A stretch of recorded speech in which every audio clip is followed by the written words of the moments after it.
हजरत अनस कहते हैं कि जिस दिन मोहम्मद रसूलुल्लाह सल्लल्लाहु अलैहि वसल्लम मदीने के अंदर आए थे, उससे खूबसूरत दिन हम लोगों के वास्ते और कोई नहीं था, उससे ताबनाक और रोशन दिन हमारे वास्ते कोई नहीं था।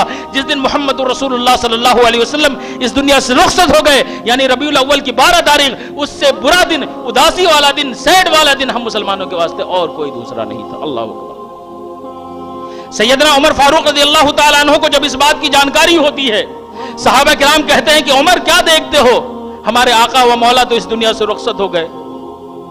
फौरन तलवार लेकर के मदीने की गली में निकल जाते हैं।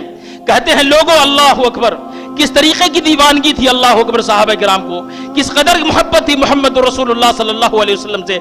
लेकिन किसी भी सहाबा ने कभी ईद मिलादुन नबी नहीं मनाई। सहाबा को मालूम कि रबीउल अव्वल की 12 तारीख हम लोगों के वास्ते सबसे बुरा दिन था। क्यों? इसलिए कि नबी सल्लल्लाहु अलैहि वसल्लम उस दिन इस दुनिया से रुखसत हो गए।